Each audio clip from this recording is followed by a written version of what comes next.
బులెటిన్లో breaking news చూస్తున్నాం. తిరుపతి శ్రీవారి లడ్డు కల్తీ వ్యవహారంపై సుప్రీంకోర్టులో విచారణ వాయిదా పడింది. ఈ కేసులో వివిధ పార్టీల తరపున సీనియర్ న్యాయవాదులు హాజరవుతున్నారు. సీనియర్ న్యాయవాదుల సమయాభావాన్ని దృష్టిలో పెట్టుకొని లంచ్ సమయంలో విచారణ జరపబోతుంది ధర్మస్థానం. అయితే ప్రతిరోజు కూడా మధ్యాహ్నం 1 గంట నుంచి 2 గంటల వరకు సుప్రీంకోర్టు కార్యకలాపాలకు మధ్యాహ్నం భోజన విరామ సమయం ఉంటుంది. తిరుమల లడ్డు కేసు విచారణలో సీనియర్ న్యాయవాదులు కపిల్ సిబాల్, ఇక ముహుల్ రోహత్గి, సిద్ధార్థ్ లూథ్రా, కేంద్రం తరపున సోలిసిటర్ జనరల్ తుషార్ మెహతా హాజరు కాబోతున్నారు.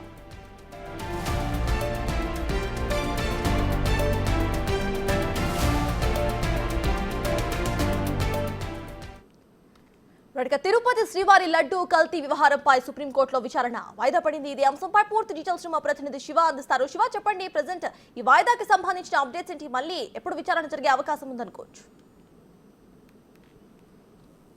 రైట్, సర్కారు తిరుపతి లడ్డు కల్తీ వివాదంపై దాఖలైన పిటిషన్లపై ఈరోజు టైం ప్రకారం వచ్చిన ఆర్డర్ ప్రకారం విచారణ ప్రారంభించింది. కానీ న్యాయవాదులందరూ కూడా అందుబాటులో లేకపోవడం, సమయభావం వల్ల విచారణను మధ్యాహ్నం 1 గంటకు వాయిదా వేశారు. Justice BR Gavai, justice KV విశ్వనాథులతో కూడిన ద్విసభ్య ధర్మాసనం. అయితే మరి కాసేపట్లోనే ఈ పిటిషన్లపై, అంటే మొత్తం 5 పిటిషన్లు దాఖలయ్యాయి. 5 పిటిషన్లు కూడా 4 పిటిషన్లు లిస్ట్ అయ్యి, ఈ 4 పిటిషన్లపై మరి కాసేపట్లోనే ద్విసభ్య ధర్మాసనం విచారణ చేపట్టబోతోంది. మొత్తం ఈ సుప్రీంకోర్టు లడ్డు కల్తీ వ్యవహారంపై విచారణ మరి కాసేపట్లోనే ప్రారంభం కాబోతుంది. ఈ కేసులో వివిధ పార్టీ తరపున సీనియర్ న్యాయవాదులు హాజరు కాబోతున్నారు. ఇటు కేంద్ర ప్రభుత్వం తరపున సొలిసిటర్ జనరల్ తుషార్ మెహతా హాజరు కాబోతున్నారు. మరోవైపు ఏపీ ప్రభుత్వం తరపున ముకుల్ రోహత్గి, ఇటు మరోవైపు వైవి సుబ్బారెడ్డి తరపున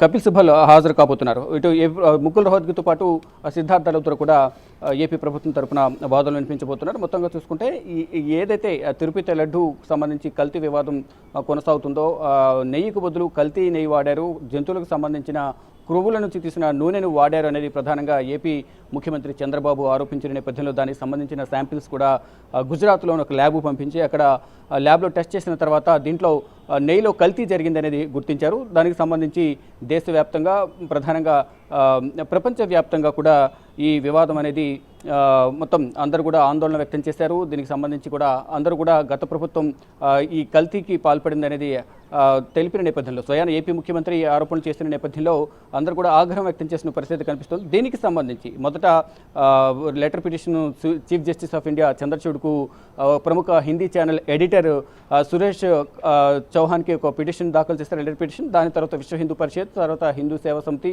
సంబంధించిన పిటిషన్ దాఖలై, ఆ పిటిషన్ల తర్వాత మరో 3 పిటిషన్లు దాఖలు చేశారు. అంటే ఇటు సుబ్రహ్మణ్య స్వామి, మాజీ కేంద్ర మంత్రి, మాజీ ఎంపీ, బీజేపీ మాజీ ఎంపీ, మాజీ కేంద్ర మంత్రి సుబ్రహ్మణ్య స్వామి, తర్వాత వైవి సుబ్బారెడ్డి తరపున పొనవలు సుధాకర్ రెడ్డి పిటిషన్ దాఖలు చేశారు. వారి తర్వాత డాక్టర్ విక్రమ్ సంపత్ కూడా పిటిషన్ దాఖలు చేసిన నేపథ్యంలో మొదట వైవి సుబ్బారెడ్డి, అలాగే సుబ్రహ్మణ్య స్వామి, డాక్టర్ విక్రమ్ సంపత్ 3 పిటిషన్లను విచారణకు స్వీకరించింది సుప్రీం ధర్మాసనం. తర్వాత సీజేఐ ముందు సురేష్ చౌహాన్కే తరపున అడ్వకేట్ సత్యం సింగ్ రాజ్పుత్ కూడా పిటిషన్ను మెన్షన్ చేశారు. వాటితో పాటు ఈ పిటిషన్ కూడా విచారించాలని కోరిన నేపథ్యంలో ఈ 4 పిటిషన్లు విచారిస్తామంటూ కూడా, దాంతోపాటు ట్యాగ్ చేయాలంటూ కూడా సుప్రీం ధర్మాసనం తెలియజేసింది. దానిలో భాగంగానే ఈ 4 పిటిషన్లపై విచారణ ప్రారంభమైంది. అంటే 3వ కోర్టులో 63 నెంబర్గా కేసు లిస్ట్ అయింది. ఆ విచారణ ప్రారంభమైన తర్వాత అడ్వకేట్స్ అందరూ అందుబాటులో లేని సమయంలో, లేకపోవడంతోనే సమయభావం వల్ల 1 గంటకు, అంటే ప్రతిరోజు కూడా మధ్యాహ్నం 1 గంట నుంచి 2 గంటల వరకు భోజన విరామం ఉంటుంది. కానీ భోజన విరామంను పక్కన పెట్టి ఈ కేసును ప్రత్యేకంగా టేకప్ చేసి 2 గంటలకు, అంటే అడ్వకేట్స్ అందరూ కూడా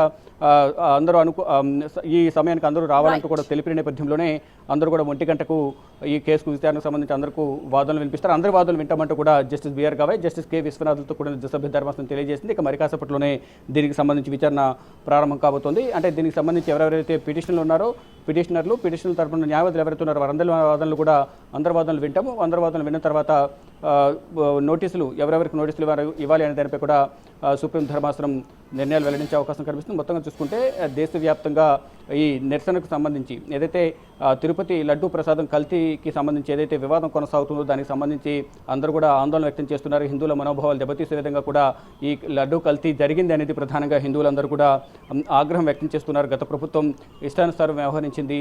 లడ్డూ తయారీలు కానీ అక్కడ టీటీడీ కార్యకలాపాలు నిర్వహించడంలో కూడా అవినీతికి, అక్రమాలకు పాల్పడింది.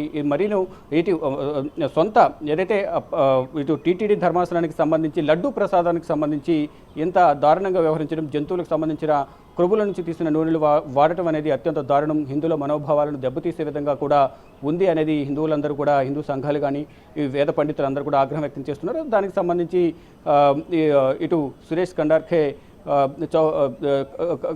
చౌహాన్కి ఒక పిటిషన్ కూడా దాఖలు చేశారు. తర్వాత సుబ్రహ్మణ్య స్వామి నిరాధారమైన ఆరోపణలు చేస్తున్నారు చంద్రబాబు, దీనిపై త్వరితగతిన విచారణ చేపట్టాలంటూ కూడా సుబ్రహ్మణ్య స్వామి పిటిషన్ దాఖలు చేశారు. మరోవైపు వైవి సుబ్బారెడ్డి, టీటీడీ మాజీ చైర్మన్ వైవి సుబ్బారెడ్డి కూడా స్వతంత్ర దర్యాప్తు సంస్థ చేత విచారణ జరిపించాలనేది వైవి సుబ్బారెడ్డి పిటిషన్ దాఖలు చేశారు.